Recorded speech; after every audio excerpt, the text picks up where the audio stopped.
Vous êtes sur CCTV Français, bonjour à tous. À la une de cette édition, l'Assemblée populaire nationale, le corps législatif national chinois, a clos sa réunion de cette session annuelle.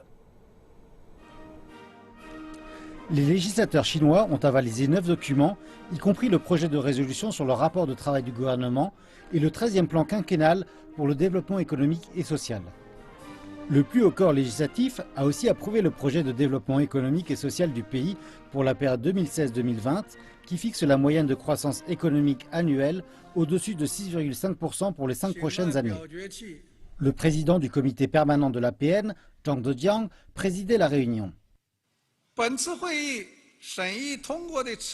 La réunion a examiné et approuvé la loi sur la philanthropie, qui est fondamentale et globale dans la construction de notre système philanthropique.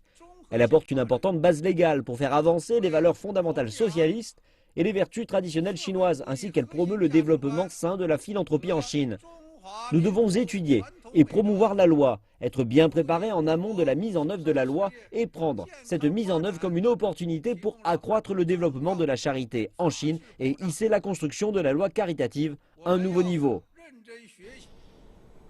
Le président chinois Xi Jinping a signé le décret présidentiel numéro 43 concernant la loi sur les œuvres caritatives.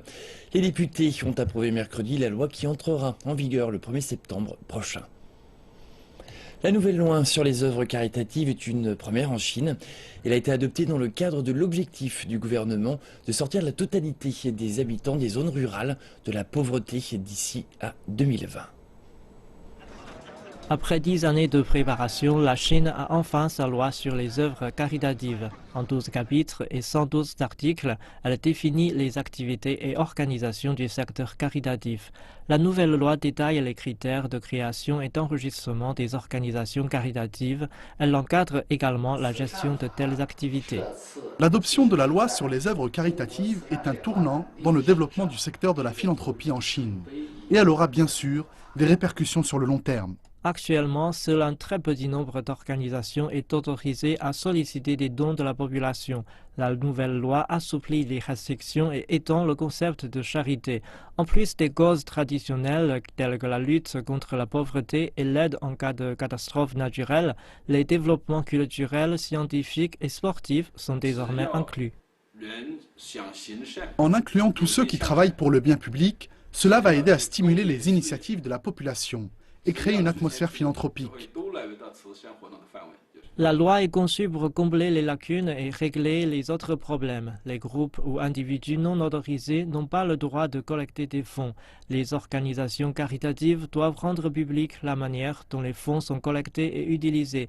Il existe également une réglementation sur la collecte de fonds sur Internet. C'est comme la loi sur les sociétés adoptée il y a une vingtaine d'années qui a permis le décollage économique. La loi sur les œuvres caritatives va faire avancer la montée en gamme généralisée du secteur de la philanthropie, le développement social, mais aussi la morale dans les décennies à venir. Protéger les droits des donateurs et des nécessiteurs ainsi que punir les fraudes afin de bâtir une société harmonieuse. La République populaire démocratique de Corée a demandé une réunion du Conseil de sécurité de l'ONU au sujet des exercices militaires de grande ampleur que les États-Unis et la République de Corée organisent. L'ambassadeur de la République populaire démocratique de Corée à l'ONU, Cha Song-nam, qualifie ces manœuvres d'agressives et de dirigées contre son pays. La République populaire démocratique de Corée, il a appelé ensuite le Conseil de sécurité à régler le problème afin de maintenir la paix et la sécurité. Les exercices conjoints sont les plus importants jamais organisés. Ils rassemblent 300 000 soldats de République de Corée et 17 000 soldats américains. Le président américain Barack Obama a signé l'ordre d'instauration de nouvelles sanctions contre la République populaire démocratique de Corée. Cet ordre inclut les mesures de récentes résolutions du Conseil de sécurité de l'ONU et des décisions du Congrès. Ce sont les sanctions américaines les plus dures que les États-Unis aient jamais adoptées contre la RBDC en représailles à son essai nucléaire et à son lancement de satellites. L'ordre exécutif a été signé par le président américain. Gel des actifs du gouvernement et du parti au pouvoir de la RPDC en Amérique et interdiction des exportations de biens ou des investissements américains. Il permet également à Washington de placer des individus sur des listes noires, qu'ils soient ou non américains, s'ils ont des relations d'affaires avec les grands secteurs de l'économie de Pyongyang, finances, mines et transports par exemple. Le département du Trésor estime que le seul secteur du charbon génère plus de milliards de dollars de revenus par an à la RBDC. Les experts estiment qu'avec ces nouvelles mesures, l'embargo de Washington contre Pyongyang prend une nouvelle dimension. Car malgré plusieurs décennies de tensions, Washington n'a jamais imposé un embargo commercial total contre la RBDC, alors qu'il l'a fait contre le Myanmar et l'Iran. Les Américains étaient autorisés à effectuer des ventes limitées. Les négociateurs du gouvernement syrien ont écarté la possibilité de discuter directement avec les membres de l'opposition lors des pourparlers de paix qui se déroulent à Genève. Ils ont même qualifié leur négociateur en chef de terroriste.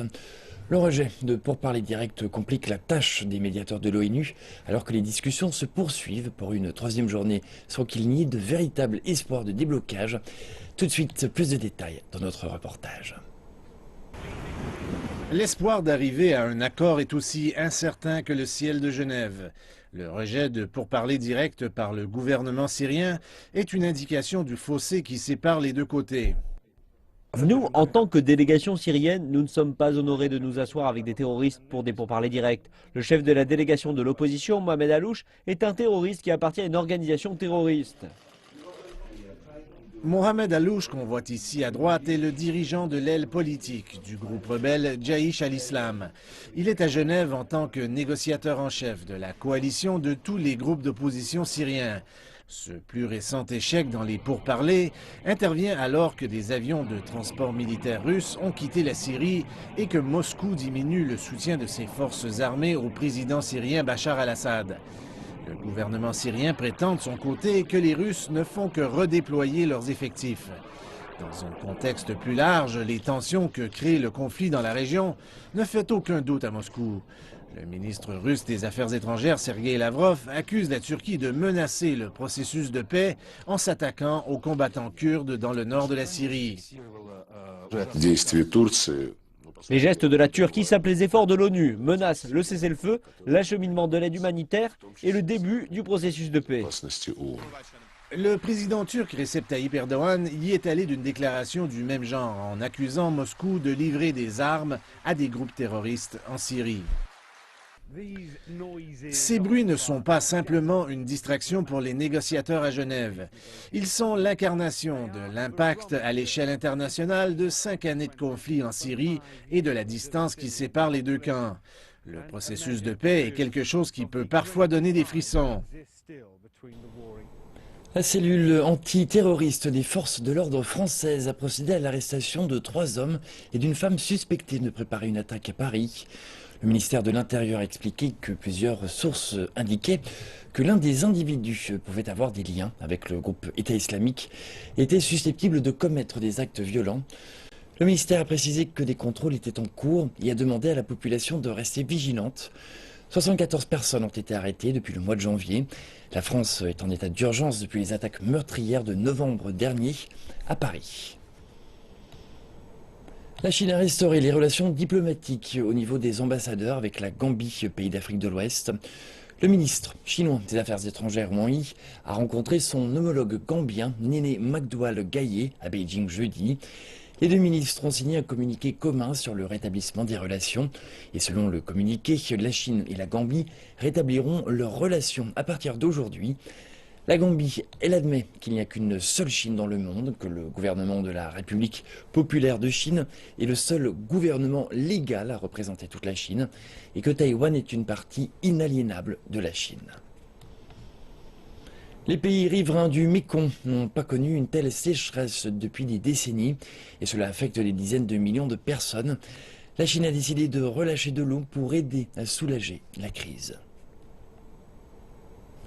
Au Vietnam, le niveau de l'eau du Mékong a baissé à un plus bas de 90 ans. Les autorités agricoles du pays ont déclaré que 50% des terres arables avaient souffert de la sécheresse et de salinisation.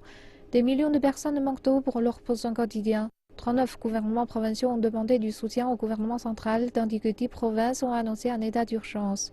En Thaïlande, près de 60% des terres souffrent de la piqûre de seiche. Les riziculteurs pourraient perdre des centaines de milliards de bahts thaïlandais. C'est la 12e année consécutive qu'ils connaissent une telle situation.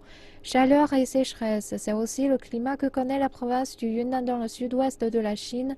Malgré ses propres difficultés face à la sécheresse, la Chine a décidé d'offrir son aide. Du 15 mars au 10 avril, la Chine va libérer de l'eau de la station hydroélectrique de Jinghong vers les régions en aval pour une utilisation d'urgence. Cela bénéficiera au Cambodge, au Laos, au Myanmar, à la Thaïlande et au Vietnam. Nous espérons que cela aidera à y soulager la crise provoquée par la sécheresse. Lucas a ajouté que le gouvernement ferait de son maximum pour venir en aide. Le lancement du nouveau marché pour les secteurs industriels stratégiques émergents a été remis en question dans un rapport de l'agence de presse Xinhua. Le rapport indique que le gouvernement a décidé de retirer le marché pour les secteurs industriels stratégiques émergents du 13e plan quinquennal. Ce marché pour les secteurs industriels stratégiques émergents aurait dû être créé dans la bourse de Shanghai, mais on ne sait pas encore si l'idée de création de ce marché pour les secteurs industriels stratégiques émergents a été totalement abandonnée. Aussi, ce marché pour les secteurs industriels stratégiques émergents sera créé ultérieurement.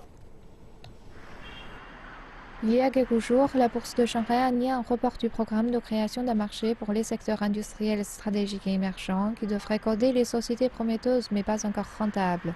Les analystes supputent que le report est dû à la mise en place d'un nouveau système d'enregistrement qui était prévu pour servir de base au nouveau marché. La commission de régulation boursière a indiqué qu'elle étudiait le système d'enregistrement, ce qui signifie que le nouveau marché est lui aussi suspendu. L'idée d'un nouveau marché est saluée par la totalité des acteurs du marché. Même sans le marché pour les secteurs industriels stratégiques émergents, nous avons actuellement le marché principal à Shanghai, Chinext et le marché des PME à Shenzhen et également le nouveau troisième marché. C'est déjà un marché des capitaux relativement compliqué et différencié. De plus, le nouveau troisième marché va commencer à utiliser plusieurs catégories de sociétés cotées. Une fois que les sociétés seront solides, elles pourront être transférées dans les 3 autres marchés, mais car le marché des secteurs industriels stratégiques émergents a été lancé par la bourse de Shanghai, les marchés vont naturellement penser qu'il existe un conflit avec le Chinext et le marché des PME à Shenzhen. Le marché des secteurs industriels stratégiques émergents a été spécifiquement créé pour des sociétés telles que iQIYI et Ant Financial, dont le modèle commercial est innovant, mais dont l'absence de profitabilité leur interdit la cotation sur le Chinext et les autres marchés. Le nouveau marché va faciliter le retrait des sociétés cotées à l'étranger et leur cotation en Chine. Sans ce nouveau marché, les sociétés voulant procéder de la sorte vont devoir rejoindre la longue liste des sociétés attendant l'autorisation du gouvernement pour être codées dans les marchés existants.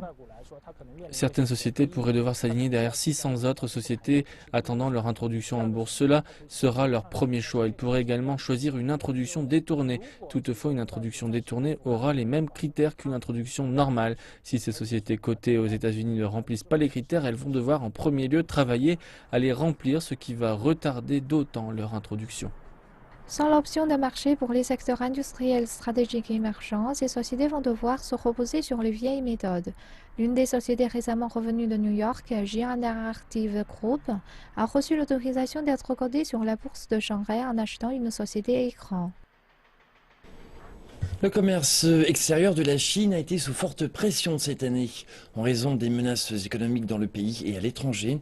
Un porte-parole du ministère du Commerce indiquait lors d'une conférence de presse ce matin que la situation allait enfin commencer à s'apaiser à la fin du mois. Le commerce extérieur de la Chine a eu un départ difficile cette année. Le volume total pour les 2 premiers mois a baissé de 17%, glissement annuel. Ce sont les exportations de février qui ont le plus souffert avec une baisse de plus de 14% par rapport au mois précédent. Le porte-parole du ministère du Commerce, Chen Danyang, dit que la faible performance de février est due à des facteurs saisonniers et qu'elle ne doit pas refléter le commerce de la Chine en 2016. Février 2015 avait une base très forte pour comparer avec cette année. En fait, février 2015 a connu la plus forte croissance des exportations depuis 2009. Toutefois, les chiffres de février ne doivent pas être utilisés comme un point de référence pour toute l'année. Le commerce se stabilisera probablement après mars. Chen Danyang ajoute que les défis de 2016 ne seront pas sous-estimés. À l'international, 35 économies majeures ont publié une baisse combinée du volume commercial de 14% le mois dernier. Au même moment, le prix des matières premières a continué à baisser. En Chine, les coûts pour les compagnies ont augmenté et les investissements ont ralenti. Le gouvernement devrait dévoiler des mesures spécifiques cette année pour la reprise de la consommation en Chine et donner aussi plus d'incitation aux exportateurs. Cette année, nous travaillerons sur une liste positive de paiements et de frais pour les produits importés. Nous optimiserons le régime d'abattement fiscal, développerons l'assurance crédit et encouragerons le e-commerce transfrontalier. Shen Danyang dit enfin que l'avantage compétitif de la Chine dans le commerce n'a pas changé et que les officiels sont confiants quant au maintien du pays dans le top des grands centres mondiaux pour le commerce par le biais de l'innovation et de l'optimisation. La Chine reste confiante quant à une amélioration de la croissance de son commerce extérieur, selon le ministre du Commerce Gao Huchang, qui s'est exprimé lors des deux sessions.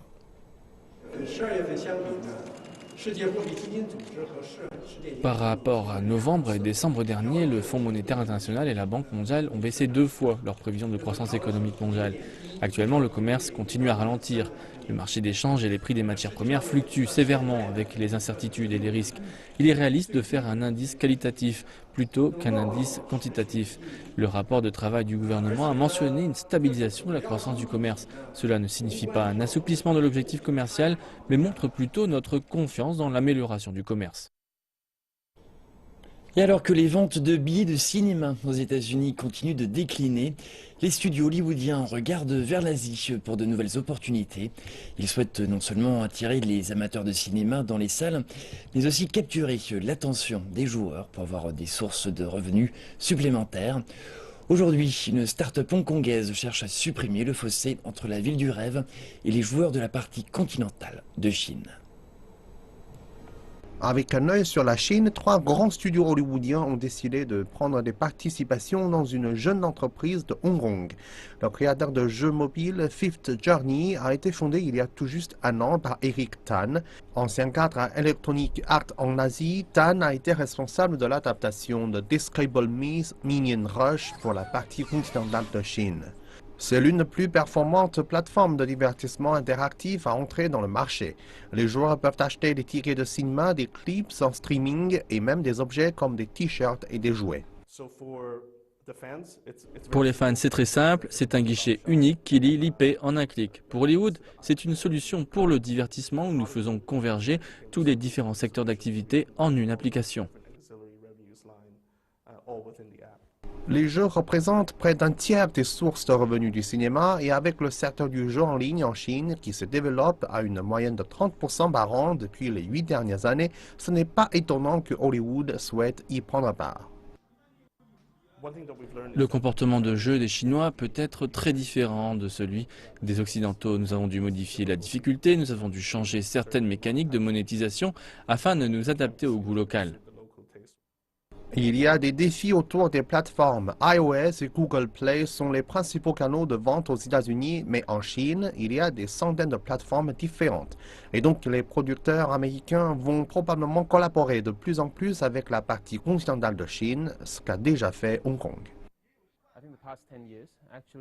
Au cours des 10 dernières années, beaucoup de films à succès de Hong Kong ont été coproduits avec l'industrie du cinéma de la partie continentale de Chine. Ce genre de mouvement s'oriente vers une direction, c'est toujours le divertissement et toujours pour le marché de la partie continentale. Une chose est sûre, Tinseltown va dérouler davantage de tapis rouges pour convaincre les clients chinois. La province du Henan, dans le centre de la Chine, abrite les anciennes grottes de Longmen, un site classé au patrimoine culturel mondial. Aujourd'hui, pour la première fois en plus de 60 ans, les visiteurs peuvent approcher les statues dans l'une des grottes, le temple de Kanjing.